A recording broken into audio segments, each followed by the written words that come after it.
అంతేకాదు అర్థం అంటే ప్రయోజనం, ధర్మం అంటే మనం ఆచరించవలసినటువంటిది, అనుసరించవలసినటువంటిది. అంటే ఏది ఆచరించాలో మనకి మిగతా ఉన్నటువంటి చుట్టూ ఉన్నటువంటి జీవులందు కానీ ప్రకృతిలోనూ మనం చేయవలసినటువంటిది. అందువలన ఈ కలియుగంలో ఉన్నటువంటి లక్షణం ఏంటంటే అర్థానికి లోబడి ధర్మం ఉంటుంది, అర్థానికి కామానికి లోబడి ధర్మం ఉంటుంది. అందువల్ల మనం ఏమైనా సరే ధర్మం గురించి చెప్పాలంటే దీనివల్ల ప్రయోజనం ఏమిటి అనేటువంటిది దృష్టిలో ఉంటుందన్నమాట. అలా ఉన్నప్పుడు పనికిరాదన్నారు. అర్థం అనగా జీవితం అనగా పనికివచ్చు ప్రయోజనంలో సముదాయము, అది దాని డెఫినేషన్. అర్థం అంటే మన జీవితంలో మనకి పనికొచ్చేటువంటి పనులు ఉంటాయి, ఆ పనులు మొత్తం అంతా కలిపి అర్థం అంటారు. అది అన్నపానీయములు మొదలైన వాటితో నిండి ఉండును. అది ధర్మమును అనుసరించి వర్తింపవలెను. చిన్న ఉదాహరణ ఏంటంటే, మనం భోజనం చేస్తున్నాం, ఎందుకు అన్నారు. ప్రయోజనం ఆలోచించాలిగా, మనం ప్రతిదానికి ప్రయోజనం అడుగుతున్నాం కదా, ఎందుకు అన్నారు. ఎందుకు కాబట్టి ఆకలి తీరడం కోసం ఉన్నారు. ఆకలి ఎందుకు తీరాలి, మనం బతికుండాలి కాబట్టి. అందువల్ల భోజనం చేయడం అనేటువంటి దాని యొక్క ప్రయోజనం మనం జీవించి ఉండడం అనేటువంటిది. అందుకే శరీరానికి ఒక ధర్మం, శరీర ధర్మం ఆకలి వేయడం, దానివల్ల భోజనం చేయడం అనేటువంటి దానికి ప్రయోజనం. ఈ రెండింటికి ఉన్నటువంటి సంబంధాన్ని అటు ఇటు మార్చామనుకోండి, తారుమారైపోతే ఏమవుతుంది, తినడం కోసం జీవించడం అనేటువంటిది వస్తుంది. జీవించడం కోసం తినడం అనేటువంటి ధర్మం, తినడం కోసం జీవించడం అనేటువంటిది దాని వ్యతిరేకం. ఇలాంటివి అన్నీ కలిపి మనకి ధర్మము అనేటువంటి దాన్ని అనుసరించాలి. ఇది అర్థాలన్నీ కూడా భోజనం, మన ఆహార విహారాదులు కానీ, తర్వాత మనకు కావాల్సినటువంటి ప్రయోజనాలు అంటాం, ధన సంపాదన అనండి, తర్వాత మిగతా జీవితంలో ప్రయోజనాలు, ఇవన్నీ దేనికి ఉండాలి, ధర్మానికి అనుసరించి ఉండాలి. ఉన్నప్పుడు ప్రయోజనకారి అవుతాయి. తర్వాత అది మనకి ఇతరులకు కూడా హాని కలిగించదు. ఆ ధర్మాన్ని అనుసరించి కాకుండా ధర్మం వీటిని అనుసరించాలనుకోండి, అప్పుడు మనకి ఇబ్బంది, ఇంకోళ్ళకి ఇబ్బంది, అది వచ్చేటువంటిది. అనగా ఆహారము స్వీకరించడం ఉన్నవి రుచికరముగా ఉన్నను రుచి కొరకు కాక దేహపోషణ కొరకు స్వీకరింపబడవలను, అప్పుడు ధర్మం అని. ఆహారం రుచిగా ఉండడం మంచిదే, రుచికరమైనటువంటి ఆహారం తినద్దంటలేదు. కానీ ఎందుకు ఆహారం తీసుకోవాలి అంటే జీవించడం కోసం ఆహారం తీసుకోవాలి, అంతవరకే. అంటే ఎంతవరకు ఆకలి ఉందో అంతవరకు ఆహారం తీసుకుని, ఆహారం తీసుకోవాలి కాబట్టి రుచికరంగా చేసుకోమని భగవద్గీతలో కూడా చెప్పాడు. రుచిగా ఉంటే మన ఏదో ఇంద్రియాలు ఇరుక్కుపోతామని చెప్పి రుచి పచి లేకుండా తినేటువంటి వాడు మిథ్యాచారం అన్నాడు భగవద్గీతలో. రుచి ఉండడం తప్పులేదు, 6 రుచులు హాయిగా తినచ్చు. కానీ ఎందుకు రుచిగా చేసుకోవడం అంటే, నువ్వు జీవించి ఉండాలి కాబట్టి ఎప్పుడు ఆకలి వేస్తే ఆకలి వేసినప్పుడు అంతవరకు మాత్రం భోజనం చేస్తే అది ధర్మాన్ని అనుసరించి అన్నాడు. ఇంకొంచెం రుచిగా ఉంది కాబట్టి తింటాను, అప్పుడు ధర్మాన్ని అనుసరించి కాదు, అధర్మం. అది ఏమవుతుంది అన్నాడు, రోగం వస్తుంది, దాని ప్రయోజనం అది. అంటే దుఃఖం అన్నమాట. రోగం అంటే దుఃఖానుభవమే కదా. ఇలాగ ప్రతి విషయంలో కూడా ఏది అవసరమో మన శరీరానికి ఉన్నటువంటివి ఆవశ్యకములు అంటారు. ఆ ఆవశ్యకములైనటువంటి శరీరానికి ఉన్నటువంటివి కొన్ని ఉంటాయి, మిగతా అన్నీ కూడాను ఆ అవసరాన్ని మించినటువంటిదంతా కూడా మనస్సుకు సంబంధించింది. ఇక్కడ మన యోగంలో మనకు చెప్పేటువంటిది పతంజలి మహర్షి యోగశాస్త్రంలో కూడా ఇచ్చిందిదే. ఏమన్నాడంటే, మన నిత్య జీవితంలో చాలా పనులు చేస్తూ ఉంటాం. ఆ పనులలో ఆవశ్యకములైనటువంటివి ఏవి, చేద్దాం అనుకున్నటువంటివి ఏవి, ఆ రెండు చూడమన్నాడు.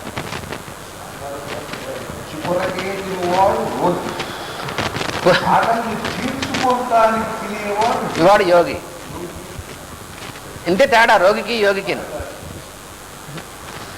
తినడం కోసం జీవించుదాం అనుకున్నటువంటి వాడు రోగి, జీవించడం కోసం తినడం అని తెలుసుకున్నవాడు యోగి. అట్నుంచి ఇటంతా ఒకటే తేడా. అందువల్ల మనకి శరీరానికి ఆవశ్యకములైనటువంటివేవో అంత మాత్రం వాటికి కావలసినంత వరకు ఉపయోగించి, ఆ పైన వాటి యందు ఇష్టం వల్ల అనేటువంటిది లేకుండా పక్కన పెడితే అప్పుడు వాడికి ధర్మం ఎందుకు వాడు వర్తిస్తున్నట్టు లెక్క అనమాట. ఇలా ప్రతీది కూడా అది ఇప్పుడు ఒకటి చెప్తున్నటువంటిది. దేహపోషణము ధర్మాచరణము కొరకు. అయితే దేహం ఎందుకండి, శరీరం ఎందుకుంది? చాలామందికి ఎందుకో తెలియదు ఈ శరీరం. కొంతమంది ఏమనుకుంటారంటే ఎందుకు ఈ పనికిమాలిన శరీరం, కొంతమంది మెట్టవేదాంతం చెప్తారు. పాపభూయిష్టమైంది, నరక కూపంతో ఉన్నటువంటిది, మలపంకిలమైనటువంటిది అని చెప్పి మెట్టవేదాంతులని వాళ్ళు ఉంటారు. వాళ్ళు చెప్తుంటారు పనికిమాలినది, నశ్వరమైనటువంటిది. అయితే ఆ చెప్పేటువంటి వాడు మళ్ళీ రాత్రి అయిన తర్వాత ఇంటికి వెళ్ళి భోజనం చేస్తాడు. మరి అందుకు మరి ఇందాక నుంచి చెప్పింది నిజమే అయితే భోజనం మానేసేసే అని చెప్పొచ్చు. వాడు మెట్టవేదాంత, పనికిమాలిన వేదాంత అనమాట వాడు. అది నిజం కాదు. ఇంకో వాళ్ళు ఏం చెప్తారంటే అసలు ఈ శరీరమే నిత్యం, నీకు కావాల్సినంతంతా చేసేస్తే, నీ ఇష్టం వచ్చినట్టు చేసేస్తే పర్లేదు, నీ శరీరమే కదా అని ఇంకోళ్ళు చెప్తారు. వాళ్ళు ఏమీ తెలియనటువంటి వాళ్ళు, ఇద్దరు కూడా తెలియనటువంటి వాళ్ళే. శరీరం అంటే ఏమిటి, అదేమిటి, నా శరీరం నాది కాబట్టి ఎవరిది అని కోప్పడతారు. ఈ శరీరం నాది అండంలో ఏమాత్రం ఇది ఉందో చెప్పండి. నాది అని దేన్ని అనొచ్చు? నేను కష్టపడి సంపాదించినటువంటిది ఏదైనా నాది అనొచ్చు. అది కూడా కొంతవరకే సత్యం. ఈ శరీరం మన నిమిత్తంతో వచ్చిందా, మనకి ఇవ్వబడిందా, లేకపోతే మనం సంపాదించుకుందా? ఈ రెండుకి తేడా. మనం సంపాదించుకుందని బొంకగలమా? మనం సంపాదించుకోవడం అంటే శరీరాన్ని మనమే తయారు చేసుకుంటే అప్పుడు మంది నా ఇష్టం వచ్చినట్టు చేస్తా అనొచ్చు. కానీ అట్లా కాదే, మనకి ఇవ్వబడింది. ఇవ్వబడినటువంటి వస్తువుని నాది అనొచ్చునా? మీరేదో కాసేపు ఈయన మంచివాడు కదా అని చెప్పి ఓ ఫ్యాన్ ఇచ్చారనుకోండి, అది పెట్టుకోవడానికి 4 నెలలు అయిన తర్వాత ఈ ఫ్యాన్ నాదే అంటే మీరేం అనలేరనుకోండి, కానీ అట్లా ఉంటుంది. నాది కాదు అది. అలాగా ఇది కొన్నాళ్ళు ఉపయోగించుకోమని ఇచ్చినటువంటిదంతా కూడా నాదే అంటే ఇట్లా. అలాగే ఈ శరీరం నాది అన్నది వీల్లేదు. అయితే ఒక అర్థంలో నాది, ఆ లోపలటువంటి పరమాత్మ నేనంటాడు, ఆయనదనమాట. అయితే ఎందుకు ఇవ్వబడింది? పోనీ ఇవ్వబడింది అనుకుందాం, ఎందుకు ఇవ్వబడింది ఆలోచించాము ఎప్పుడైనా? ఈ ఎందుకు ఇవ్వబడిందో తెలియకపోవడం వల్లే చేయకూడని పనులన్నీ చేస్తూ ఉంటాం. దీంతో అనవసరమైనటువంటి వాటికి ఉపయోగిస్తూ ఉంటాం. చివరికి ఏం చేయాలో తెలియక కొంతమంది ఈ శరీరం పనికిరాందని దాన్ని కాస్త చంపేస్తూ ఉంటారు. దాన్ని ఆత్మహత్య అని పేరు పెడుతుంటారు. కొంతమంది ఎలా చేస్తుంటారు, ఎందుకంటే వాళ్ళు ఎందుకు జీవిస్తున్నారో తెలియదు వాళ్ళకి. కానీ ఎందుకు ఇవ్వబడింది ఈ శరీరం?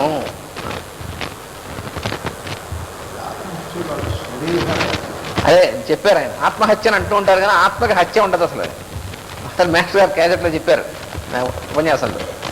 ఆత్మహత్య అంటూ ఉంటారు కానీ ఆత్మని ఎవడు చంపలేడు. స్వశరీర హత్య, అది ఆత్మహత్య కాదు. అది ఆత్మహత్య అని పేరు వచ్చింది దానికి. అందువల్ల ఈ శరీరం ప్రయోజనం ఏమిటి అనేటువంటిది ఎప్పుడైనా ఆలోచించాము ఆ జీవితంలో? అలా ఆలోచించినటువంటి క్షణం నుంచి మనం నిజంగా జీవించినట్టు లెక్క.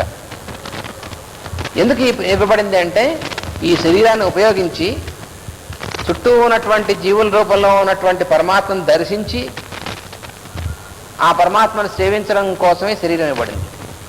ఇది పరమ ప్రయోజనం.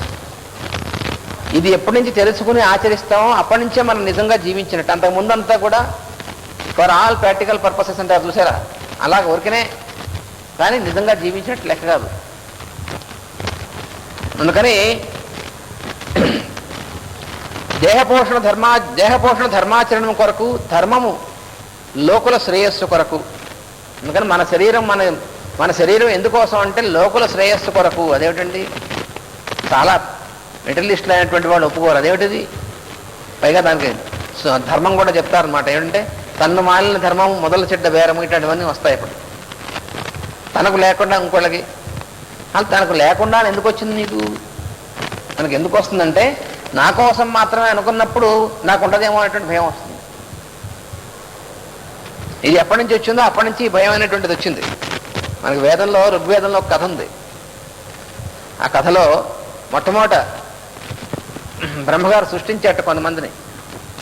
సృష్టిస్తే అందులో సగం మంది ఇటు నుంచున్నట్టు మధ్యలో అన్నట్టు. అందరూ కూడా ఆకలేస్తుంది అన్నట్టు. వీళ్ళు సృష్టించేసాడు, ఆకలేస్తుంది వాళ్ళందరికీ. సరే అయితే అందరికీ, వాళ్ళకి వీళ్ళకి కూడా అందరికీ సరిగ్గా సమానంగా ఒక గుప్పెడు ధాన్యం ఇచ్చాట, ఒక దోసెడు ధాన్యం ఇచ్చాట. ఒక పక్కన ఉన్నటువంటి వాళ్ళు ఆ దోశలో ఉన్నటువంటి ధాన్యం తినేసేట, మొత్తం అయిపోయింది. ఒకసారి ఇవ్వబడుతుంది అన్నాడు, అయిపోయింది. మళ్ళీ ఆకలేస్తోంది, ఇంకేం లేదు, చచ్చిపోయారు వాళ్ళందరూ. ఈ రెండో వైపు ఉన్నటువంటి వాళ్ళు ఏం చేశారంటే, ఆ ధాన్యం దోశల్లో పోసాడు కదా, ఆ దోశల్లో పోసినటువంటి ధాన్యాన్ని ఇలా 2 గుప్పెళ్ళు చేశారు. ఒక గుప్పెడు భూమి మీద చల్లారు, ఇంకో గుప్పెడు నోట్లో వేసుకోలేదు, ఎదురుకుండా ఉన్నవాడు నోట్లో వేశారు ప్రతివాడు. ఇదేమిటంటే ఫూల్స్ అనిపిస్తుంది మనకి. అంటే ఇంత తెలివి తక్కువ వాళ్ళ పోనీ ఒక గుప్పెడు నేల మీద వేశారు, ఏదో అది కొంతవరకు పర్లేదు, ఎదురుకుండా ఉన్నవాడు నోట్లో వేయడం వేడకాకలేస్తుంటే అనేటువంటిది మన ఇప్పుడున్నటువంటి బుర్రకి అలా అనిపిస్తుంది. కానీ ప్రతివాడు వాడు ఎదురుకుండా ఉన్నటువంటి వాడు నోట్లో వేసేటండి. అప్పుడు ఏమవుతుంది, అందరికీ కడుపు నిండుతుందా నిండదా? మనం ఆలోచిస్తే కదండి ఆ కథని. ఎవరి నోట్లో వాడు వేసుకున్నటువంటి వాడు నశించిపోయారు. అలా కాకుండా ఎదురుకుండా ఉన్నటువంటి వాడు నోట్లో వేసినటువంటి వాళ్ళు వాళ్ళందరికీ ఆకలి తీరింది. మళ్ళీ ఆకలి వేసే సమయానికి ఇంతకు 100 రెట్లు ధాన్యం వచ్చాయి. వాళ్ళు వృద్ధి పొందారు, ఆ ముందు వాళ్ళు నశించారట. ఇది కథ. దీన్ని ఏం చెప్తాం దీన్ని బట్టి?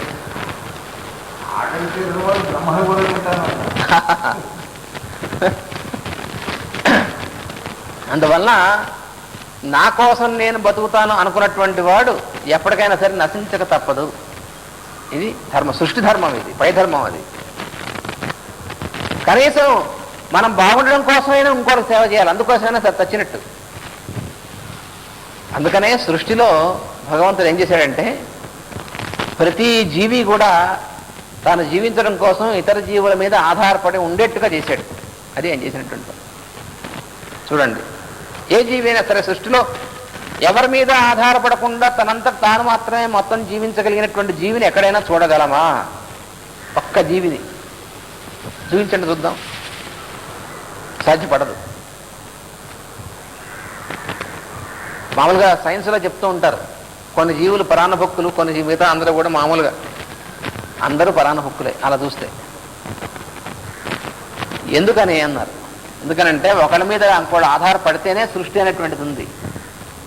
ఎవరితోనూ సంబంధం లేకుండా కనుక ఉన్నట్లయితే ఏం చేసేవాళ్ళు, అలాంటి జీవులం మనం తస్తే అసలు ఇంకోటి సంగతి పట్టించుకునేవాళ్ళం కాదు. కనీసం మనం బతికి ఉండడం కోసమైనా ఇంకోటి సేవ చేయాలి, తప్పదు. దానే ఉద్యోగం చేస్తున్నాము, వ్యాపారం చేస్తున్నాం అంటారు. ఉద్యోగం, వ్యాపారం, వృత్తులు ఇవన్నీ చేస్తున్నాం. ఎందుకు చేస్తున్నాం అంటే నా జీతం కోసం చేస్తాను, అందుకోసం ఏం చేస్తున్నావుగా, ఆ చేస్తుంది దానివల్ల ఇంకోటి ఫలితం వస్తుందిగా. దీన్ని 2 రకాలుగా చేస్తున్నారు పెద్దలు. 2 రకాల వాళ్ళు ఉంటారు. ఒకడు నెలంతా కూడా హాయిగా ఆనందంగా పనిచేస్తూ ఉంటాడు, ఎప్పుడు వాడు చింత ఉండదు వాడికి నెలాఖరు వచ్చేప్పటికి వాడి జీతం వాడికి వస్తుంది. వాడికి ఇబ్బంది, వాడికి తెలుసు నెలాఖరు వచ్చేప్పుడు జీతం దాకా వస్తుందా, వాడు పనిచేసిన దానికి జీతం వస్తుంది. రెండో వాడు 1వ తారీఖు ఎప్పుడు వస్తుందా అని దృష్టిలో పెట్టుకునే ఈ 4 రోజులు పనిచేస్తుంటాడు ఏడుస్తూ రోజు.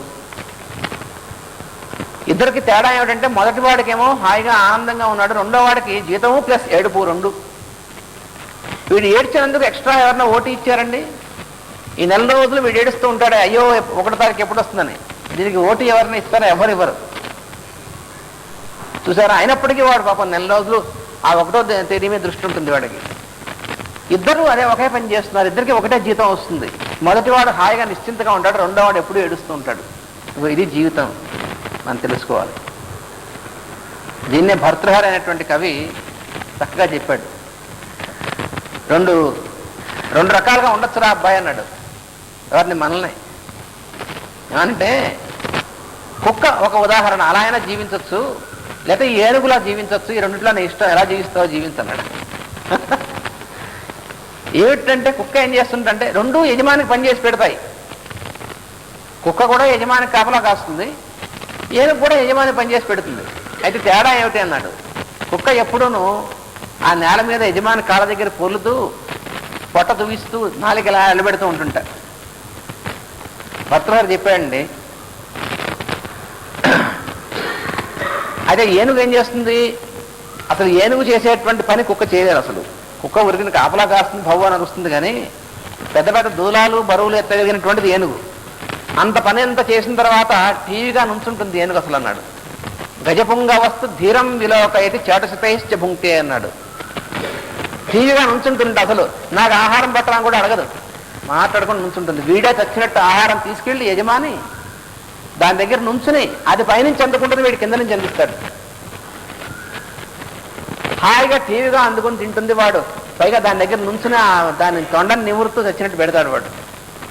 కుక్కకు పిండం పడేస్తారట. స్వాపిండదస్య పురుతే అన్నాడు. పిండద అంటే పిండం పడేసేటువంటి వాడి దగ్గర కాళ్ళ దగ్గర పొరలాడుతూ ఉంటుంది, పొట్ట తూగిస్తుంది కుక్క. అందుకని రెండిటికీ ఆహారం వస్తుంది. కానీ ఏనుగులా ఉండదలుచుకుంటే అలా ఉండు, లేకపోతే కుక్కలా ఉండని ఇష్టం అన్నాడు. అందుకని మనకు వచ్చేటువంటిది ఎప్పుడు మన దగ్గరికి వస్తుంది. పొద్దున్న లేచి వాడు మనకు తిండి ఉంటుందో ఉండదో అనుకునేటువంటి దరిద్రుడికి ఎందుకు ఉండదు? పొద్దున్న లేచి తిండిని గురించి ఆలోచించాల్సింది. కొంతమంది ఉంటారు, పొద్దున్న లేచి ఇవాడు మనకు భోజనం ఏం చేసుకుందాం, అదేనండి పొద్దున్న ఇంకేం ప్రయోజనం లేదా? పొద్దున్న లేచి మనం ఏం చేయాలి? అసలు దైవ ప్రార్థన, అదే ఎవరికైనా ఏమైనా మనం చేసి పెట్టాలా? భోజనం సమయాన్ని భోజనం వస్తుంది. ఎలాగో అన్నం పెట్టాడు, మనకు బెటర్ ఏమిటి? ఒకవేళ ఒక రోజు లేదనుకోండి, ఏమైపోయింది, ఏమైపోదు కదా. అలా ఉండదు. ఎప్పుడు 24 గంటలు దాని గురించి ఆలోచన మనకి ఉంటుందో ఉండదు. అదేం జీవితం అసలు? అందువలన నిజమైనటువంటి జీవితం అంటే అది కాదు.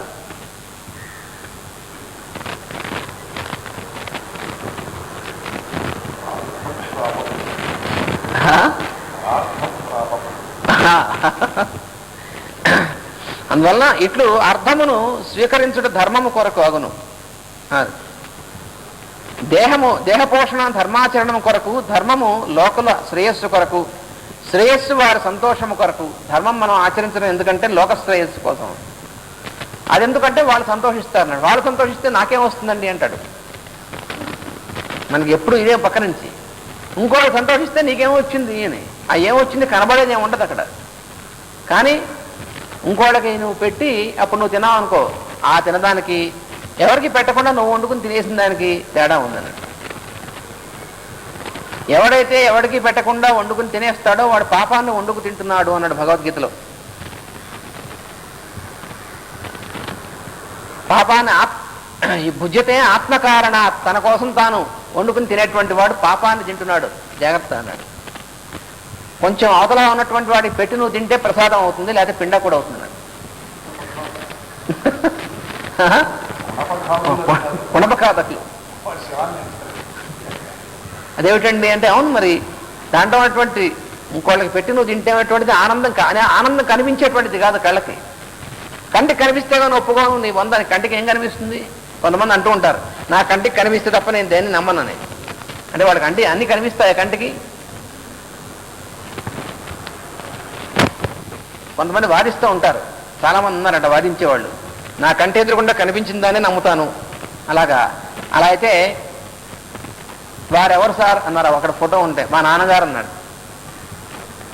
దేన్ని బట్టి రుజువు? అదేమిటండి నేను, అవును మరి అంటే నువ్వు ఆయనకి పుట్టావని నీ కంటికి నువ్వు కనిపించి పుట్టావా? ఇది రుజువేది మరి? ఆయన మా నాన్నగారు, ఆడు మా అమ్మగారు అన్నావు. దేన్ని బట్టి? వాళ్ళు చెప్పారు కాబట్టి నువ్వు నమ్మాల్సిందేనా, లేదా నువ్వు కంటికి కనిపించి చూసి నమ్ముతున్నావా? అందుకని చచ్చినట్టు నోరు మూసుకుని పడి ఉండాలి. కంటికి కనిపిస్తే కానీ నమ్మనేటువంటి వాళ్ళ గతి ఇంతే. వాడు గుడ్డి కన్నికి ఎన్ని కనిపిస్తాయి, ఏం తెలుస్తుంది? అందుకని పెద్దవాళ్ళు చెప్పినటువంటిది వినడం వల్ల ఒప్పుకోవాల్సిందే, కానీ అన్నీ కంటికి కనిపించే ఉండవు రా అబ్బాయి అన్నాడు. అందుకని ఇంకోళ్ళు సంతోషిస్తారు, వాళ్ళలో ఉన్నటువంటి భగవంతుడు సంతోషిస్తారంటే నాకు కనబడలేదంటే నీకు అనుభూతి. ఇది వారి సంతోషము వారిలో అంతర్యామిగా ఉన్న దేవుని సంతోషమగును. అందువల్ల భగవంతుడు మనల్ని సంతోషించాలంటే ఇతర జీవుల్లో ఉన్నటువంటి రూపంలో సంతోషించాలి, కానీ ఇతర జీవులతో నాకు సంబంధం లేదు, భగవంతుడు సంతోషించడు భగవంతుడు. ఇట్లు అర్థములను స్వీకరించడం ధర్మము కొరకగును. దానికి ఫలితము కోరికలు తీరుట కాక భగవత్ప్రీతి కొరకు. మనము జీవించి ఉన్నంత వరకే కోరికల ఫలితము. అనగా ఏ మంచి పని కానీ చెడ్డ పని కానీ చేయబోటకు ముందు దేనిని ఆశించి ఫలముగా కోరునో ఆ ఫలితము కోరిన వారి దేహత్యాగం దాటి వర్తింపదు అన్నాడు. అంటే మనం ఉంటుందండి ఈ శరీరంలో ఉన్నంత వరకే. ఈ శరీరం వదిలేసిన తర్వాత 1,00,000 రూపాయలు బ్యాంకులో వేసిన FDRలో ఆ వేసిన మర్నాడు పోయాడు అనుకోండి, ఈ 1,00,000 రూపాయలు ఏమవుతాయి? వాడు కొడుకుంటే వాడు తింటాడు, వీడికి ఏం పనికిరాదుగా. అందుకని శరీరం ఉన్నంత వరకు ఉండేటువంటిది ప్రయోజనం. ఈ ప్రయోజనాలన్నీ కూడా తర్వాత పనికొచ్చేటువంటి వీటిలో ఏమీ ఉండవు. మనము జీవించి ఉన్నంత వరకే కోరికల ఫలితము, అనగా ఏ మంచి పని కానీ, మంచి పని వేసారు చెడ్డ పని వేసారు రెండు అంతే. ఆ ఫలితము కోరిన వారి దేహత్యాగం దాటి వర్తింపదు. దేన్ని అనుభవించినను చనిపోవు లోపనే కదా. ఫలితము కోరినతో చేసిన మంచి పనుల ప్రభావం లోకంపై తాను చనిపోయిన తర్వాత కూడా వర్తించును. అది కారణం. తర్వాత ఉండేటువంటిది ఏదంటే అంటే నువ్వు శరీరంలో ఉన్నప్పుడు ఎవరికైనా మంచి పని చేసావా అది మాత్రం ఉంటుంది. బలాని వారు చాలా మహానుభావులు అనేటువంటి తర్వాత ఉంటుంది. వాళ్ళు ఎందుకంటే వాళ్ళలో అటువంటి భగవంతుడు ఆనందిస్తాడు, వాళ్ళందరూ కూడా ఆనందిస్తారు, అది ఉంటుంది. అంతేగాని మిగతావి ఏమీ ఉండవు అన్నారు. అన్నీ కూడా వదులుకోవాల్సిందే. ఆఖరికి నువ్వు నేర్చుకున్న శాస్త్రం కూడాను, అయ్యో ఇంత కష్టపడి ఇన్ని శాస్త్రాలు నేర్చుకున్నాను, ఏమిలా ఇవన్నీ కూడా కాలిపోతాయి, విడిపోతాయి, ఏమీ ఉండవు. మళ్ళీ వచ్చే సంవత్సరం వచ్చే జన్మలో మళ్ళీ ABCDలు నేర్చుకోవాల్సిందే, ఆలు మళ్ళీ దిద్దాల్సిందే వచ్చినట్టు. అయితే ఎలాగూ మళ్ళీ ఇప్పుడు మర్చిపోతాం కాబట్టి ఇప్పుడు అసలు ఏమీ నేర్చుకోనటువంటి వాడికి కొంతమంది అదే ఉంటాడు, అలా వాదించే వాళ్ళు ఉంటారు. ఎలాగూ పోతుంది కదండి, మళ్ళీ వచ్చే జన్మలో మళ్ళీ నేర్చుకోవాలి, ఇప్పుడు నేర్చుకోవాలనుకుంటాడు. అయితే వచ్చే జన్మలో ఎలాగూ మళ్ళీ భోజనం మొదలు పెట్టాల్సిందే కదా, ఇప్పుడు కూడా మానేయి. ఇప్పుడు భోజనం చేస్తే వచ్చే జన్మ పనికిరాదు కదా, మరి మానేస్తున్నావా? అందుకని సృష్టిలోని సత్యముకు భగవంతుని గూర్చిన ఆసక్తి గలవానికి తాను చేయు పనుల ఫలితముల వలన ప్రయోజనము లేదు. ప్రయోజనాన్ని దృష్టిలో పెట్టుకొని పనులు చేయడం మాత్రం పనికిరాదు. పనులు చేయాలి. ఎందుకు చేయాలి? ఏ పని చేస్తే ఇతర జీవులకు ఉపయోగపడుతుందో, చుట్టూ ఉన్నటువంటి వాళ్ళు కనీసం ఒకటికైనా ఉపయోగపడి అందులో ఉన్నటువంటి భగవంతుడు ఆనందిస్తాడో అది చేయాలి. అదొకటే పరమ ప్రయోజనం. అంతేకాని దానివల్ల నాకేం వస్తుంది మాత్రం ఆలోచించకూడదు. మనకు రాయాల్సినటువంటి దాన్ని కూడా దాని గురించి ప్రయోజనం ఆలోచించినటువంటి వాడు పనికి మాలినవాడు. అందుకని ఎప్పుడు కూడా దీనివల్ల నాకేమొస్తుంది అని ఆలోచిస్తే అది మోడర్న్ మైండ్ కంటే ఇప్పుడు ఉన్నటువంటి మానవులకు సగటు మానవుడికి మాత్రం అది ఒక లాజిక్లా అనిపిస్తుంది. నాకేమొస్తుందో చూసుకోకుండా ఎట చేయాలి అని. అలా చూసుకునేటువంటి వాడికి జీవితంలో ఎప్పుడూ సుఖం ఉండదు, గుర్తుంచుకోండి. వాడు సుఖపడదామని చెప్పి కష్టపడుతూ ఉంటాడు ఎప్పుడు కూడా. ఎందుకురా జీవితం అంతా కష్టపడుతున్నాం అంటే సుఖపడటం కోసం ఉంటాడు. ఇంకెప్పుడు సుఖపడేది? సుఖపడే టైంకి వాడు ఉండడు. అది వాడు చేసేటువంటి పని. అందుకని నాకేం వస్తుంది అనేటువంటిది తీసేసి ఇతర జీవుల రూపంలో ఉన్నటువంటి భగవంతుడి ప్రీతి కోసం చేయవలను. ఇతర జీవులు అంటే భార్యా పిల్లలు కూడా ఇతర జీవులు వాళ్ళు ఒకళ్ళే, వాళ్ళకు కూడా వాళ్ళ కోసం మనం పనిచేసినా అది కూడా భార్య కాబట్టి అని వ్యామోహంతో కాకుండా ఆవిడ రూపంలో ఉన్నటువంటి భగవంతుడికి అని గుర్తుంచుకున్నావా, అప్పుడు పరమ ప్రయోజనం ఉంటుంది. లేకపోతే భార్య కాబట్టి అనుకుంటే ఏమవుతుంది, ఆవిడ మన ఇష్టం వచ్చినట్టు చేసినప్పుడు బాగానే ఉంటుంది, మనం చెప్పినట్టు వెళ్ళలేదనుకోండి, అప్పుడు నేను ఇంత చేశాను అయినప్పటికీ ఈవిడ ఇలా ఉంది అనేటువంటి దుఃఖం వస్తుంది. అక్కడే ఉంటుంది, పక్కనే ఉంటుందా ఆ దుఃఖం వచ్చేటువంటి కారణం. భార్య అయినా భర్త అయినా పిల్లలైనా ఏదైనా సరే ఆ రూపంలో ఉన్నటువంటి పరమాత్మను గుర్తుంచుకుంటే మనకి జీవితంలో ఎప్పుడూ నిరాశ నిస్పృహ అనేటువంటిది కలగదు, దుఃఖం కలగదు. ఇదే అసలు రహస్యం. తత్వం అనగా సృష్టిలోని సత్యము. దాని యందు ఆసక్తి గలవానికి ధర్మము యొక్క స్వరూపం తెలియను. కనుక తత్వము తెలుసుకున్నటయు ధర్మము తెలుసుకున్నటయు ఒకటే. ధర్మమే తత్వమని కొందరు వివరించిరి, కొందరు జ్ఞానమును తత్వమనిరి. రకరకాలుగా చెప్పారు, అవి చెప్తున్నాను అనమాట. ఇచ్చట జ్ఞానమనగా తెలుసుకొనబడునది, తెలుసుకున్నవాడు అను భేదము నశించుట. అది ఇక్కడ. దేన్ని తెలుసుకుందాం అనుకుంటున్నావు అంటే భగవంతుని గురించి తెలుసుకుందాం అనుకుంటున్నావు. నువ్వు తెలుసుకునేటువంటి వాడివి కూడా భగవంతుడు అనేటువంటిది నీ లోపలటువంటిది. ఈ రెండు ఒకటే అయినప్పుడు అది నిజమైనటువంటి జ్ఞానం అవుతుంది. అట్టి జ్ఞానము రెండుగాక ఒకటిగా తెలిసినప్పుడు దానిని బ్రహ్మ అని కొందరు పిలిచిరి. అందుకని ఎవరైతే తెలుసుకుంటున్నాడో ఏదైతే తెలియబడుతోందో ఈ రెండు కూడా ఒకటే. ఆ ఒకటి ఎవరంటే దాన్ని బ్రహ్మ అని పేరు పెట్టారు. కొందరు బ్రహ్మ అన్నారు. వాళ్ళే ఉపనిషత్తుల మతము వారు. ఉపనిషత్తుల్లో చెప్పినటువంటి వాళ్ళు ఏకమేవ అద్వితీయం బ్రహ్మ అని చెప్తారనమాట. అంటే మొత్తం అంతా కూడా బ్రహ్మము తప్ప ఇంకేం లేదు అని. తెలుసుకోబడేటువంటి వాడు, తెలుసుకునేటువంటి వాడు, తెలిసిపడేటువంటిది, ఈ మూడు ఒకటే అన్నారు. కొంతమంది మరికొందరు ఏమన్నారంటే దీన్ని పరమాత్మ అన్నారు. కొంతమంది బ్రహ్మని పిలిచారు, కొంతమంది పరమాత్మ అన్నారు. వాళ్ళు హిరణ్య గర్భును ఉపాసించువారు. హిరణ్య గర్భుడు అంటే ఎవరు అంటే బంగారు రంగు గల గుడ్డునందు పుట్టిన చతుర్ముఖ బ్రహ్మ అన్నారు. అది అనుకున్న హిరణ్య గర్భం అంటే అదేమిటండి అంటే భగవంతుడు కూడా బంగారం మీ వ్యామోహం అంటే హిరణ్య గర్భం అంటే ఇక్కడ సూర్యగోళము అని అర్థం. హిరణ్యవర్ణం అనేటువంటిది అమ్మవారికి కూడా పేరుంది. మనం శ్రీసూక్తంలో చదువుతూ ఉంటాం. హిరణ్యవర్ణం అంటే బంగారు రంగులది కింద అర్థం రాస్తారు. అంటే అమ్మవారికి కూడా వ్యామోహం బంగారం మీద. బంగారానికి ఆ రంగు వచ్చింది, అంతేగాని బంగారం రంగు ఆడికి రాలేదు. మనం ఇటు నుంచి అడు చూస్తాం, మన బంగారం అంటే ఇష్టం కదా, బుర్రలో ఎప్పుడు బంగారం ఉంటుంది. అందుకని దీన్ని చూస్తుంటే బంగారం, అమ్మవారు బంగారం రంగు, అమ్మవారి రంగు బంగారానికి వచ్చింది. అలాగే సూర్యుడి యొక్క రంగు అన్నమాట అది. దాని కాంతి ప్రసరించుటయే బ్రహ్మ శరీరము.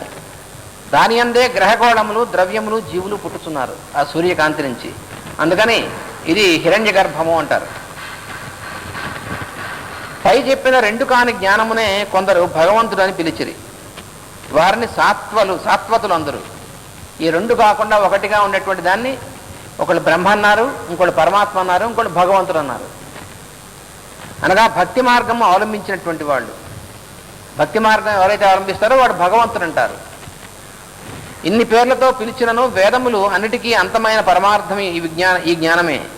దీనిని గురించి విని అర్థము చేసుకొని జ్ఞాన వైరాగ్యములతో భక్తి మార్గం అవలంబింపవలెను. అప్పుడు దాని యందు నిలబడుట జరుగును. ఇవన్నీ ఈ పేర్లు ఏ పేరైనా సరే వాటి ద్వారా వాటిని అవలంబించి వాటి మన జీవిత మార్గంలో పెట్టుకుంటే అప్పుడు పరమార్థం అంటారు దాన్ని. అట్టి స్థితిలో శరీరమందున్న జీవుని లోపల గల ఆత్మలో దాన్నే చూచుట జరుగును. ఎప్పుడైతే మనకి తెలుస్తుందో లోపలన్నటువంటిది స్వరూపుడు ఎవరు అనేటువంటిది మనకి అనుభూతి అవుతుందన్నమాట. అప్పుడు ఈ శరీరం ఎందుకు ఇవ్వబడిందో మనకు తెలుస్తుంది. ఈ శరీరం అనేటువంటిది దేవాలయం అని అందుకు చెప్పారు. దేహో దేవాలయ ప్రోక్తో జీవో దేవస్థనాతన చర్యేర్ అజ్ఞాన నిర్మాల్యం సోహంభావేన పూజయేతన్నారు. ఈ శరీరం అనేటువంటిది దేవాలయం. అయితే మనం దాని దేవాలయాన్ని ఇప్పుడు ఎలా పెట్టుకోవాలి? దేవాలయం, కొంతమంది దేవాలయాన్ని కూడా అపవిత్రం చేస్తూ ఉంటారు. అలా శరీరాన్ని మనం అపవిత్రం చేస్తూ ఉంటాం. అలా శరీరాన్ని అప్పుడు పవిత్రంగా అడ్డం పెట్టుకోవాలి దేవాలయం కాబట్టి. అంతేకాదు శరీరం దేవాలయం ఎందుకున్నారంటే దేవాలయం ఎవరో కూడా మేమన్నారు చూసారా? ఈ దేవాలయం బాగుంది కాబట్టి నేను ఇక్కడ నివాసం దేవాలయంలో ఉంటే ఆలయంలో ఉంటాను అని చెప్పి మన ఇంట్లో సామానం తెచ్చుకుని ఆలయంలో ఉంటే అక్కడ ఉంటాను. అలాగే శరీరం కూడా అందరికీ సంబంధించింది. అదేంటంటే ఏ శరీరం అందరికీ సంబంధించింది అంటారు, అందరికీ పరమాత్మ అందరికీ సంబంధించినటువంటిది. మూల శరీరం అనేటువంటిది దేవాలయం. ఆ నాకున్నటువంటి నేను అనబడేటువంటి వాడు పరమాత్మ అని జీవుడు పిలుస్తారు. జీవో దేవ వాడు ఎప్పటి వాడు శరీరుడు, ఎప్పుడు ఉండేటువంటి వాడు. అందువల్ల శరీరం అనేటువంటిది లోపల ఉన్నటువంటి ఆ పరమాత్మ అనేటువంటి వెలుగు దీనివల్ల తెలుస్తుంది. ఈ రకమైనటువంటి సాధన వల్ల తెలుస్తుంది అన్నాడు. రెండు కాని జ్ఞానమునే చూచుట జరుగును. ధర్మము ఆచరించుటకు ఫలితము భక్తియే గాని ఇతర ప్రయోజనము కారాదు. ధర్మం ఎందుకు ఆచరించాలి అన్నాడు. ధర్మం ఆచరించాలని కారణం భక్తి తప్ప ఇంకేం ఉండకూడదు. భగవంతుని యందు భక్తి అనేటువంటిది ఉన్నట్టేమిటి? నువ్వు ధర్మాచరణ ఉంటేనే. నువ్వు ఆచరించేటువంటి దాంట్లో మాత్రం ధర్మాచరణ లేకుండా నేను భగవంతుని మీ భక్తి ఉంటే అది లాభం లేదు, అది భక్తి కాదు. చాలా మంది చూస్తూ ఉంటాం ఏంటంటే దేవాలయంలోకి వెళ్ళి ఆ హుండీలో ఏదో పడేసి వచ్చారు, భగవంతుని మీ భక్తి. లేదా దేవుడు కళ్యాణం చేయించారు, మంచిదే. కానీ దేవుడు కళ్యాణం చేయించడం మంచిదే, కానీ అటు కళ్యాణం చేయించి ఇటు వచ్చిన తర్వాత మళ్ళీ ఎవరినిచ్చినా చేయబెట్టారనుకోండి, అప్పుడు ఏ ఉపయోగం? దండగా కళ్యాణం చేయించడం. అది ఆయనకి తీసుకోడు ఆయన. అందుకని ధర్మాచరణం అనేటువంటిది ఉండి భక్తి అనేటువంటిది కావాలి. అందుకని ధర్మాచరణం, ధర్మాన్ని ఆచరించడమే ఫలితం అసలు భక్తికి, అది గుర్తుపెట్టుకోవాలి. ధర్మముల్లో వ్యక్తిగత ధర్మము, విశ్వశ్రేయమైన ధర్మం అని 2 విధములు. మళ్ళీ ఇది కూడా చెప్పారు. ధర్మాలు 2 రకాలు ఉన్నాయి. వ్యక్తిగతమైనటువంటి ధర్మం అనేటువంటిది ఒకటి, విశ్వశ్రేయస్సు అందరికీ మంచి కోసం అనేటువంటి ధర్మం ఒకటి, 2 రకాలు ఉన్నాయన్న. విశ్వశ్రేయమునకు కావలసిన ధర్మములు వ్యక్తులు మొదట అవలంబింపనిచో వ్యక్తిగత ధర్మములు నిర్వర్తించుకున్నట్టుకు కావలసిన వాతావరణం ఏర్పడదు. మనం ఏం చేస్తామంటే ముందు వ్యక్తిగతమైన ధర్మాల గురించి చూస్తూ ఉంటాం, కానీ అలా కాదు. విశ్వశ్రేయము ఇతరులకు పనికొచ్చేటువంటి దాని ధర్మాలు ఉన్నాయి, వాటి గురించి ముందు చూస్తే అప్పుడు మనకి వ్యక్తిగతమైనటువంటి ధర్మాలు కావాల్సినటువంటిది ఏర్పాటు అవుతుంది. మరియు వ్యక్తిగత ధర్మములు ఫలితముపై కోరికలచే కలుషితములై అధర్మమునకు దారితీయును. ఇది కారణం. వ్యక్తిగతమైనటువంటి ధర్మాలు అనేటువంటి కేవలం పెట్టుకుంటే వాటి ఫలితాల గురించి మనం ఆలోచిస్తూ ఉంటాం కాబట్టి దానికోసం అధర్మం ఆచరిస్తూ ఉంటాం. మళ్ళీ అందు వర్ణధర్మములు, ఆశ్రమ ధర్మములు పాటించుట ముఖ్యము. అందువలన విశ్వశ్రేయస్సు కోసం ఉండేటువంటి ధర్మాల్లో 2 రకాలైనటువంటివి ఉన్నాయి. వర్ణాశ్రమ ధర్మాలు అంటారు. ఆశ్రమం అంటే అర్థం ఏమిటి అన్నారు.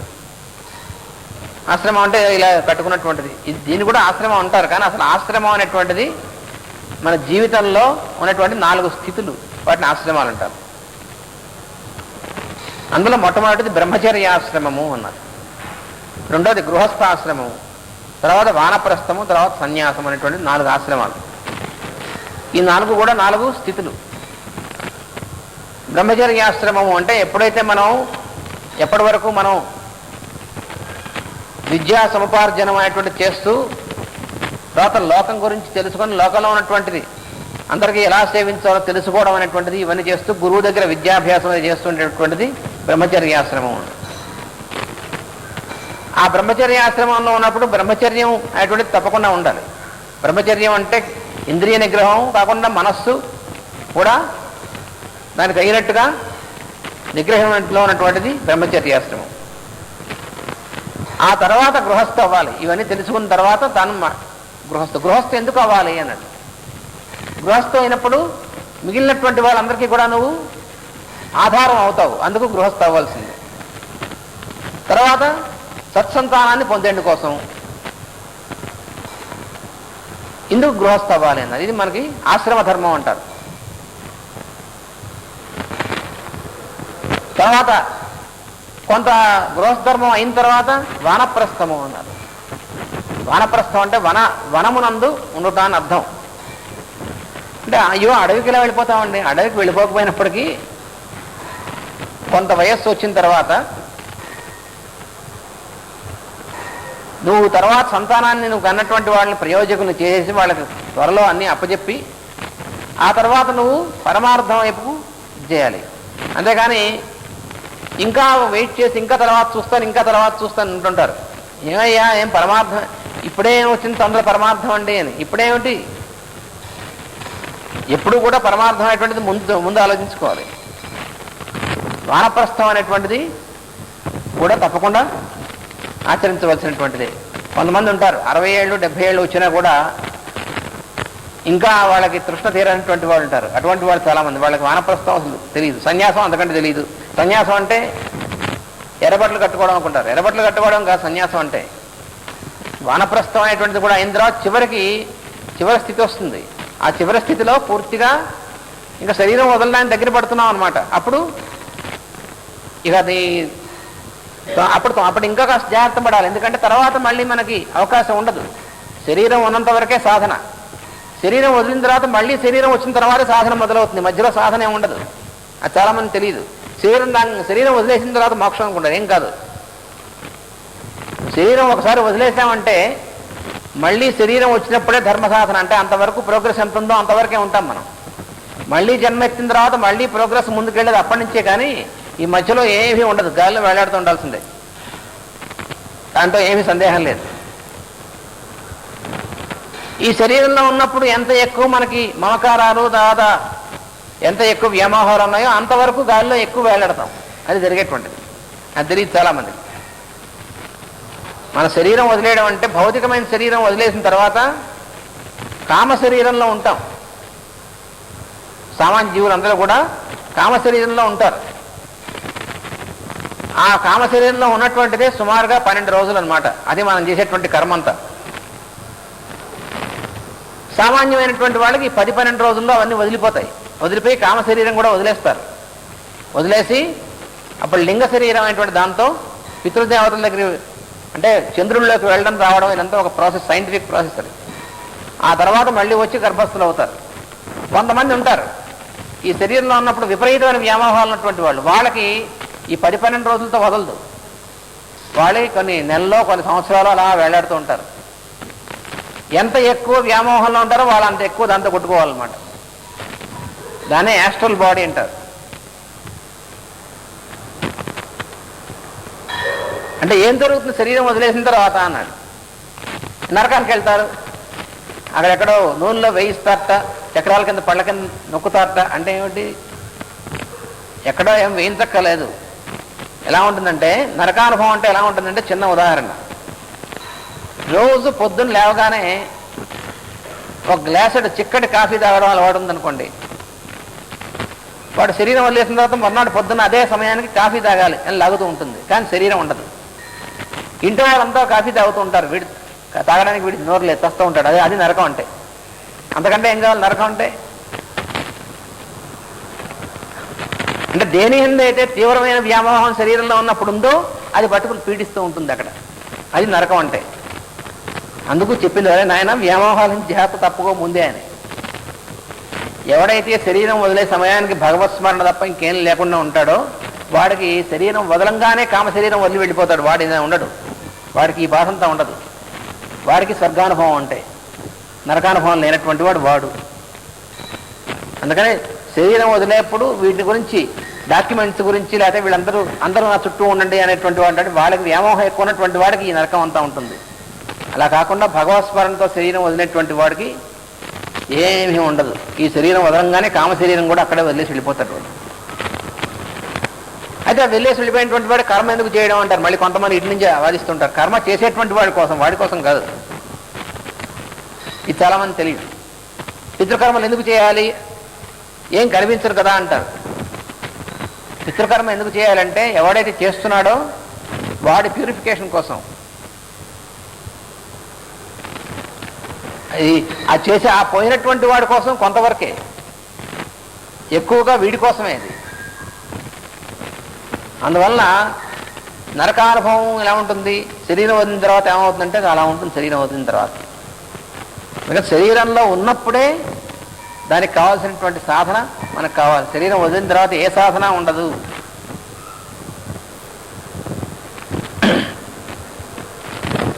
అందులో వర్ణధర్మములు, ఆశ్రమ ధర్మములు, ఇవి తర్వాత వర్ణధర్మములు అనేటువంటివి ఉన్నాయి. 4 వర్ణాలు అనేటువంటివి. ఇది కూడా చాలామంది కలగాబలకం చేసేసుకుని ఇప్పుడు నానా గోల పడుతున్నారు. భగవంతుడు చెప్పినటువంటి వర్ణాలు వేరు, ఇప్పుడు ఉన్నటువంటి కులాలు వేరు. నీకు దానికి సంబంధం లేదు. వర్ణములు అనేటువంటి 4. అవి ఎక్కడి నుంచి వచ్చాయి? భగవంతుడి నుంచి వచ్చాయి. ఇవి పురుష సూక్తంలో మనం చదువుతాం రోజు. బ్రాహ్మణోస్య ముఖమాసీత్ బాహూరాజన్యకృత పూర్వతరస్యేద్వైశ్య పద్భ్యాగం శూద్రో జాయత. ఈ 4 కూడా ఆయనలో భాగాలు, భగవంతుల్లో భాగాలు. అవి వర్ణాలు. వర్ణం దేని బట్టి వచ్చింది? గుణకర్మ విభాగశః. భగవద్గీతలో చెప్పాడు. మనం పొరపాటు పెడతామని. చాతుర్వర్ణ్యం మయా సృష్టం స్పష్టంగా చెప్పాడు ఆయన. గుణకర్మ విభాగశః. అందువల్ల వాడు బ్రాహ్మడు కొడుకు బ్రాహ్మడు. ఇప్పుడు మనం అనుకునేటువంటి కులాలు కాదు వర్ణాలంటే. వాడు ఏ ధర్మాన్ని ఆచరిస్తున్నాడో వాడి యొక్క జీవలక్షణం ఏది ఉందో దాన్ని బట్టి వాడు ఆ వర్ణానికి సంబంధించిన వాడు అవుతాడు. వర్ణంకి కులానికి సంబంధం. కులం అంటే అసలు అర్థం ఏంటో తెలుసా? వాడేస్తూ ఉంటారు ఊరికినే పదాలు. కులం అంటే వంశం అని అర్థం. రఘుకుల దీపకుడు అంటారు రాముణ్ణి. రఘుకులం అంటే కులం ఏంటి ఏమన్నా ఇప్పుడు ఉందా రఘుకులం అని? రఘుకులం అంటే రఘు వంశం అని అర్థం. అలాగే యదుకుల కులాంబోధి అంటారు. యదుకులం అంటే యదు వంశం. అది కులం అంటే వంశం అని అర్థం. ఇప్పుడు వాళ్ళకి ఏ పదం ఎందుకు వాడతారో తెలియదు, అలా వాడేస్తూ ఉంటారు. అందుకని వర్ణధర్మములు అనేటువంటివి 4. ఆ 4 కూడా మొత్తం జీవులందరికీ కూడా సమంగా ఉండడం కోసం భగవంతుడు ఏర్పాటు చేసినటువంటిది. ఆ 4 కూడా 4 రకాలైనటువంటి వర్ణాలు ఎప్పుడైతే ఆచరిస్తూ ఉంటారో అప్పుడు ఆ సొసైటీ ఆ ఉన్నటువంటి వాళ్ళందరూ కూడా చాలా బాగుంటారు. అందుకని వర్ణధర్మములు ఆశ్రమ ధర్మములు అనేటువంటివి ఈ 2 ముఖ్యం. దానివల్ల అందరికీ తృప్తికరమైన పరిస్థితులు ఏర్పడును. ఎవరైతే దీన్ని పాటిస్తూ ఉంటారో ఆచరిస్తూ ఉంటారో వాళ్ళకి అందరికీ తృప్తిగా ఉండేటువంటిది అప్పుడు ఉంటుంది. అనగా అందరిలోనున్న దైవమునకు ప్రీతికరముగా జరుగును. మార్పులేని మనస్సుతో నిత్యము దేవుని గూర్చిన కథలు వినుచు వర్ణించుతూ సాధన చేయవలెను. నిరంతరం నిత్యము కూడా భగవంతుని యొక్క కథలైనటువంటి వాటిని వర్ణిస్తూ వాటిని కీర్తిస్తూ అప్పుడు మనం సాధన అంటే మళ్ళీ దీని గురించి ఏమనుకుంటారంటే అన్ని పనులు మానేసి కూర్చుని భగవంతుడి కథలు మాత్రమే చదువుకోవడమేనా? అలా కాదు. చేసేటువంటి ప్రతి పనిలోనూ కూడా భగవంతుని స్మరించాలి. అది భగవంతుడి కథ అంటే అర్థం. భాగవతం మనం జాగ్రత్తగా చదువుకోవాలి. దానితో అహంకారముచే ప్రేరేపింపబడు కర్మలు నశించును. ఎప్పుడు కూడా భగవంతుని యొక్క స్మరణతో మనం అన్ని పనులు చేస్తే అప్పుడు అహంకారం మనలో ఉంటుంది, ప్రేరేపిస్తూ ఉంటుంది మనని. నేను చేస్తున్నాను అనేటువంటిది అహంకారం అంటే అది నశిస్తుంది, అది నశించాలి. అహంకారం నశించడం అంటే ముఖ్యమైనటువంటిది ఏది? నేను చేస్తున్నాను అనేటువంటిది పోవాలి. ఏ పనైనా సరే నేను కాబట్టి చేస్తున్నాను, నేను ఆ లోపల ఉన్నటువంటి భగవంతుడు చేయిస్తున్నాడు తప్ప మనం చేస్తున్నటువంటిది అనేటువంటిది కాదు ఉండవలసింది. ఏమిటండి, ఒక ఆయన అన్నట్టు నేనే కనుక లేకపోతే నా భార్య పిల్లల్ని ఎవరు చూసేవాళ్ళు అని. నీకంటే మనవాడేవాడు భర్త ఎవడు వాడు చూసేవాడు అన్నాడు. ఇది సమాధానం. ఒక ఆవిడ నన్ను చేసుకోకపోతే మీకు ఆఫీస్కి వంటకి సమయానికి వంట చేసి పెట్టి ఎవరు చేసి పెట్టి ఉండేవాళ్ళు, నీ జేజమ్మని చేసుకునేవాడిని ఆవిడ చేసి పెట్టేది అన్నాడు వాడు. నేనే లేకపోతే ఈ సృష్టిలో అంటారు కొంతమంది. నువ్వు లేకపోతే ఏమీ అవ్వదు, ఆగిపోదు. నువ్వు లేకపోతే అన్నీ బాగానే ఉంటాయి. అది భగవద్గీతలో చెప్పింది కూడా. సృష్టిలో నువ్వు పుట్టావు కాబట్టి నువ్వు నీ ధర్మాన్ని ఆచరించు. నేను చేయనంటావా? ఊరుకో. నువ్వు లేకపోయినా in spite of you everything will go on అన్నారు మాస్టర్స్. ఎందుకంటే నీ వల్ల ఆగిపోతుంది, నీ వల్ల జరుగుతుంది. నేను చేస్తున్నాను అనేటువంటిది మాత్రం అది అహంకారం పోవాల్సింది. ఏ పనైనా సరే నేను కాబట్టి భాగవతం చెప్తున్నాను, నీకంటే బ్రహ్మాండంగా చెప్పేటువంటి వాడు వస్తాడు నువ్వు లేకపోతే. ఏ చిన్న పని కానీ పెద్ద పని కానీ ఏదైనా సరే నేను చేస్తున్నాను అనేటువంటిది అది అహంకారం. అది అహంకారం అంటే నేను చేయడం, నా వల్ల ఉన్నటువంటిది అనేటువంటిది అది ఎప్పుడు నశిస్తుంది? ఏ పనిలోనూ కూడా భగవంతుడు స్మరిస్తున్నప్పుడు ఇది నశిస్తుంది. అదొక్కటే మార్గం. భగవత్ స్మరణ ఉంటూ మనం ఏ పని చేసామా అహంకారం ఉండకుండా భగవంతుడు ఉంటాడు అక్కడ. భగవంతుని మర్చిపోయి చేసామా నేను చేశానటువంటి గుర్తొస్తుంది. అక్కడ ఉంది చిక్కంతా. మంచి పని అయినా సరే ఎవరికో నేను మంది ఇచ్చాను అనుకోండి, తగ్గిపోయింది. అనంతకృష్ణ గారు మంది ఇచ్చారు, తగ్గిపోయింది. నేను కాబట్టి ఇచ్చాను, తగ్గిపోయింది అనుకుంటే అయిపోయింది. అక్కడ అహంకారం అనమాట. అలా ఏ చిన్న పని దగ్గర నుంచి కూడా నిరంతరం భగవంతుని స్మరిస్తూ ఉండాలి. అది ఒక్కటే మార్గం. అది భాగవతం మనకు చెప్పేటువంటిది. కర్మనాశం అంటే అది. అంతేగాని కర్మను చేయాల్సిన పనులు ఎగ్గొట్టడం కాదు. కొంతమంది ఏమంటారంటే వేదాంతులు కర్మనాశం అంటే చేయాల్సిన పనులన్నీ కూడా ఎగ్గొట్టి వెళ్ళిపోయి. ఎక్కడికి వెళ్ళిపోతావు ఎగ్గొట్టి? అలా కాదు. చేస్తున్నటువంటి ప్రతి పని భగవంతుడు సమర్పణగా చేయి. అప్పుడు కర్మనాశం జరుగుతుంది. అప్పుడు దాని ఫలితాలు నీకు అంటావు. భగవంతుని యందు శ్రద్ధయు మోక్షప్రదమైన తత్కథాశ్రవణమును పుణ్యతీర్థములు సేవించుటయు పెద్దలను సేవించుటయు చేయుట వలన రాగద్వేషాదులు నశించి విశ్వశ్రేయమునకు కావలసిన స్వభావం ఏర్పడను. విశ్వశ్రేయస్సు అంటే అందరికీ పనికొచ్చేటువంటి విధంగా ఉండడం. ఆ స్వభావం మనకు ఎట్లా వస్తుంది? మనకు సహజంగా స్వభావం కొంతమందికి ఉంటుంది పుట్టుకతో, అంతకు ముందు జన్మలో సాధన వల్ల ఉండొచ్చు. కానీ మన సాధనలో కావాలి. ఎలా వస్తుంది? పెద్దలను సేవించాలి, తీర్థ పుణ్యక్షేత్రాలకు సేవించాలి. ఇవన్నీ కూడా చేయాల్సిందే అన్నాడు. భగవంతుని యందు శ్రద్ధ ఉండాలి. తర్వాత భగవంతుని కథాశ్రవణం అనేటువంటిది చేయాలి. పుణ్యతీర్థాలు సేవించాలి, పెద్దలను సేవించాలి. పెద్దలను సేవించడం అంటే చాలా ముఖ్యం. అసలు దీన్నే మనుస్మృతి అనేటువంటిది దాంట్లో చెప్పాడు. అయితే మనుస్మృతి అనేటువంటి మనకి ఇప్పుడు ఉన్నటువంటి టెక్స్ట్ మాత్రం అందులో చాలామంది వాళ్ళు రాసినవి కూడా తోసేశారనుకోండి. కానీ ఆ మనువు చెప్పినటువంటి వాటిలో ఏమనంటే అభివాదనశీలస్య నిత్యం వృద్ధోపసేవిన చత్వారితస్య వర్ధంతే ఆయుర్విద్య యశో బలం అన్నాడు. ఎవరైతే నిత్యం కూడా వృద్ధులైనటువంటి వారు, పెద్దలైనటువంటి వారు వారిని సేవిస్తూ ఉంటాడో, తర్వాత ఎవరైతే నిరంతరం కూడా ఇతర జీవుల యందు ఉన్నటువంటి పరమాత్మకి వాడిని నమస్కరించేటువంటి స్వభావం గలవాడై ఉంటాడో వాడికి ఆయువు, విద్య, యశస్సు, బలం ఈ 4 వృద్ధి పొందుతూ ఉంటాయని ఆయన అని చెప్పాడు. ఇది మనము చెప్పినటువంటి ఉపదేశం. అందువల్ల పెద్దలను సేవించడం అనేటువంటిది చాలా ముఖ్యమైనటువంటిది. పెద్దలను సేవించుటయు చేయటం వల్ల రాగద్వేషాలు నశిస్తాయి. అప్పుడు రాగద్వేషాలు నశిస్తాయి. అంతేగాని రాగద్వేషాలు నశించాలి అని మనం సాధన చేస్తున్నాం అనుకోండి, ఇవన్నీ చేయకుండా నశించవు ఎన్నాళ్ళకి. ఎందుకని వాటిని ధ్యానం చేస్తుంటాం కాబట్టి. మనం దేన్ని అయితే నశించాలి అంటూ ఉంటాం దాన్ని ధ్యానం చేస్తూ ఉంటాం.